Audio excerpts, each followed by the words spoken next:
aconteceu na história do Brasil nunca mais aconteça. Para que nunca mais aconteça, é necessário ter a memória do que ocorreu.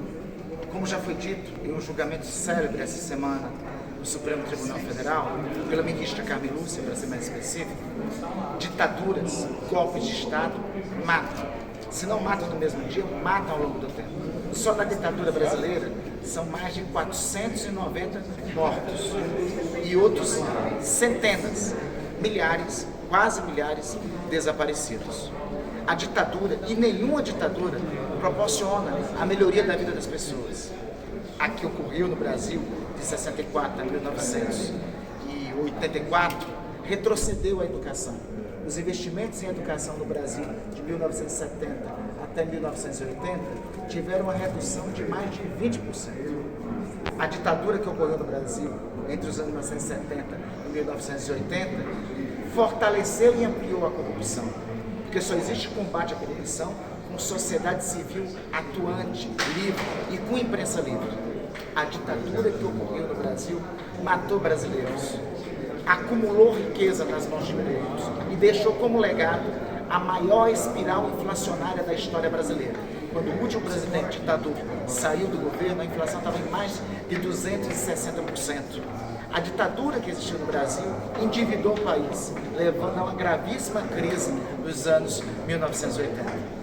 Nenhuma ditadura felicita o povo. Por isso, como já foi dito anteriormente na história, a democracia pode ter suas vicissitudes, pode ser o pior dos regimes, mas a humanidade nunca ensinou e nunca elaborou um regime político melhor do que a democracia. É essa a razão desse seminário e é essa a razão que nós estamos lançando 3 livros em especial.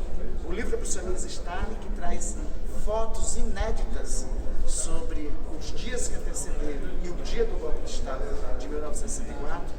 O livro do professor Vanderlei, que é um livro publicado em 1964, que já advertia como e por quem o golpe seria dado. O livro do jornalista Marcos Sá Correia, que apresenta uma denúncia que ocorreu nos anos 1970, precisamente em 1976, sobre a participação estrangeira, notadamente a participação norte-americana, no golpe de Estado que ocorreu no Brasil em 64.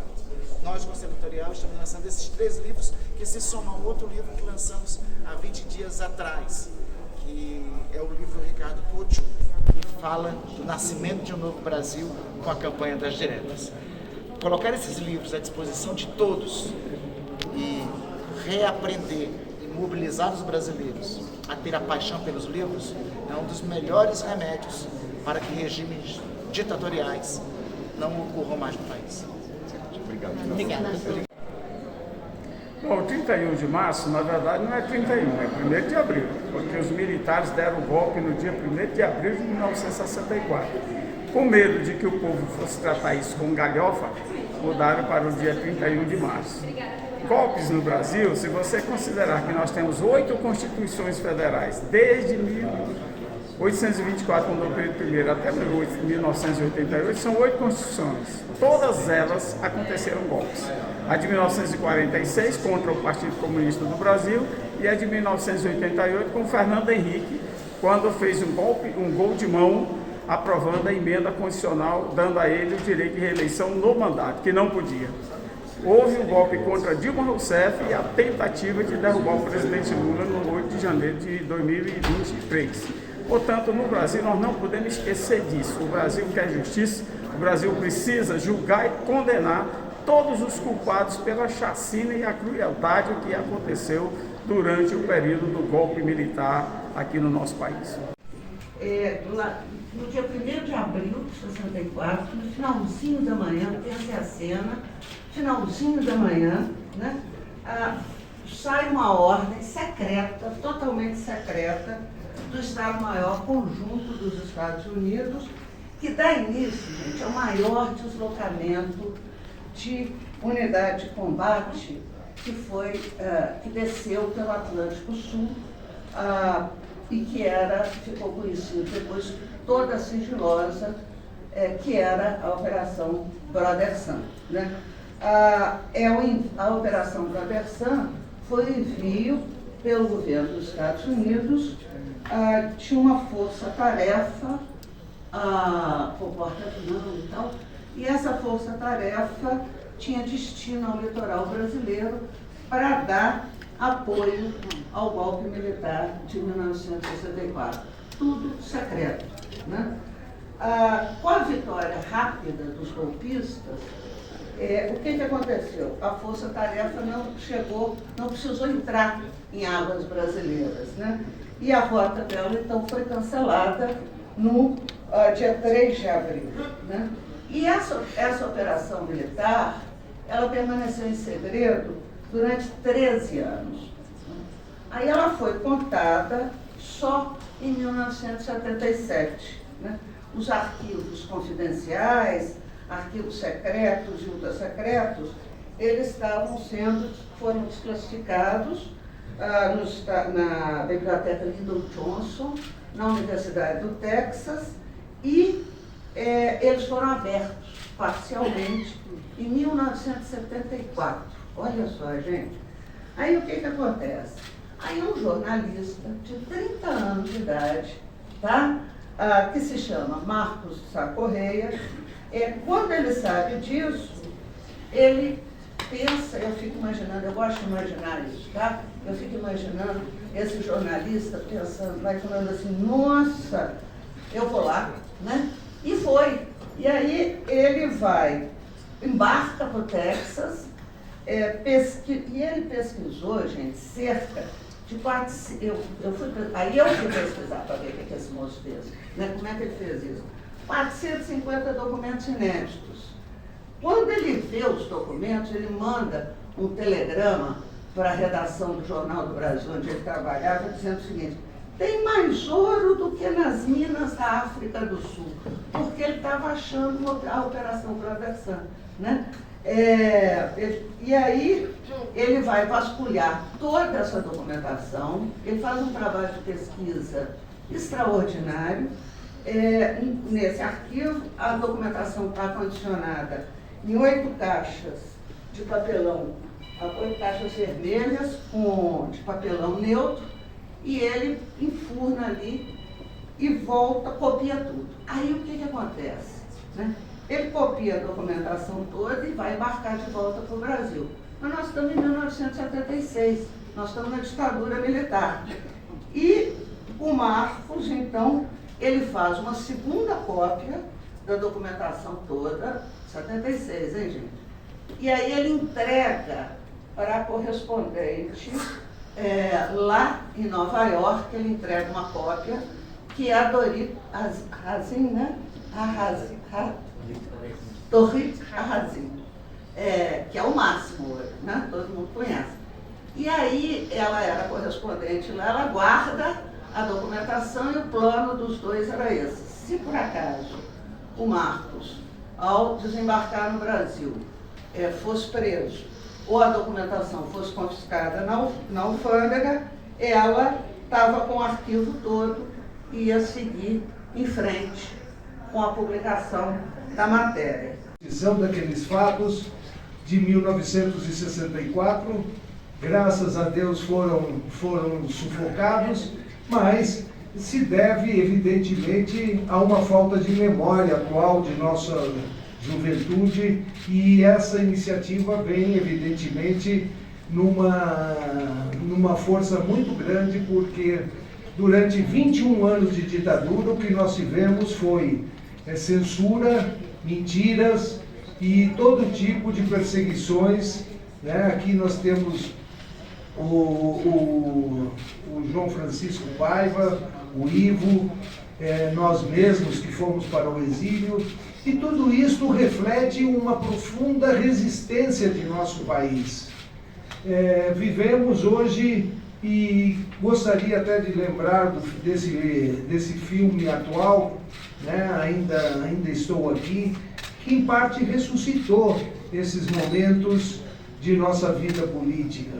É lamentável, às vezes, a gente espera o hermetismo, que nos 60 anos tivemos algumas censuras de parte de entes federais para não remoer o passado. Isso é muito grave. Mas, enfim, hoje nós estamos aí e temos que romper essas barreiras. Queria dizer que a ditadura, como todos sabem, foi um momento muito difícil. Muitos seres humanos foram perseguidos, foram mortos, foram assassinados, foram torturados, e isso nós temos que resgatar pela memória do povo brasileiro, que nunca mais deve repetir aquilo que foi 64.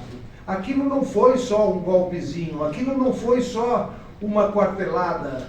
Tanto é que muitas pessoas pensaram que haveria eleições em 65, erraram. Foram 21 anos de ditadura, 21 anos de perseguições, e estamos aqui de novo, estamos na luta, estamos no fronte, porque a liberdade, a democracia e a liberdade de um povo, ela não se obtém apenas pela liberdade política. Nós temos que nos libertar economicamente, nós temos que nos libertar das garras que sempre trazem ao Brasil o rentismo, a especulação, a inflação, os agentes que vêm nessas ondas de ações encobertas, não é? As cover actions, e temos essa iniciativa. Esther, muito agradecido de estar hoje aqui e parabenizar, não é, o Senado Federal por essa iniciativa que muito nos honra, muito resgata a história política do Brasil e principalmente começa esse caminho de conhecimento daquilo que nós não podemos repetir. Muito obrigado. Queria agradecer o convite aqui para compor essa mesa aqui de pessoas tão notórias, né?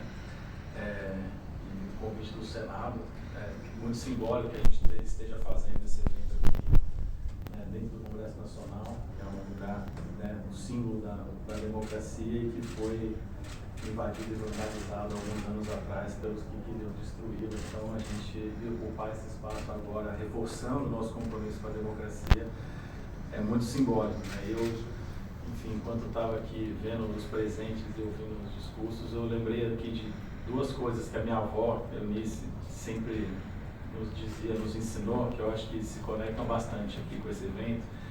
A primeira é de que ela sempre dizia que a democracia é uma luta constante. A gente não pode nunca relaxar. Você não conquista ela e depois está conquistada. E a gente viu isso, né, nos últimos anos, depois de todo o esforço, de toda uma geração que lutou contra a ditadura, lutou pela democratização, e a gente achou que aquilo já era um passado superado. E a gente viu que nos últimos anos ainda tem muita gente que quer voltar para aquela época tenebrosa. Então é sempre importante a gente ter esses marcos de memória, esses livros, esses eventos, esses espaços, para que a gente possa sempre manter a luta ativa, porque se a gente baixar a guarda, eles voltam. Então, parabenizar a organização do evento, os autores dos livros, porque esse tipo de ação é fundamental para a gente manter essa luta viva. E a outra coisa que minha avó sempre dizia é que a gente não podia nunca pessoalizar o holofote que existia sobre nossa família e transformar aquilo sobre nós, que era uma luta coletiva do país. Ela sempre dizia que o grande crime da ditadura foi contra o Brasil, não contra só a nossa família. Então, assim como existiu o Rubens Paiva, Herzog, os Goulares, existiram e existem ainda milhares, milhões de outras pessoas que lutam pela democracia, de famílias que foram, que tiveram suas vidas devastadas pelos horrores da ditadura e até nos dias de hoje pela violência de Estado, né? A gente vê talvez o principal caso mais recente do assassinato da vereadora Marielle Franco, que foi assassinada quando a polícia investigou lá, tinha o chefe da Polícia Civil, o deputado federal, conselheiro do Tribunal de Contas, todo o aparato do Estado, ex-policiais militares ainda praticando essa violência. Então, é importante sempre reforçar que a luta é uma luta coletiva. Uma pena que o Randolfo não chegou ainda. Ele me convidou algumas semanas atrás para um evento lá no Amapá com os professores de História da Rede Pública do Amapá, onde foi feita uma exibição do filme e distribuíram os livros para os professores. E eu acho que foi das vezes que eu assisti o filme, foi a que eu mais me emocionei, assim, de realmente ver aquela luta refletida naquelas pessoas. Que é isso, é um professor de rede pública do interior do Amapá, mas sem ele, a luta pela democracia vai morrer, entendeu?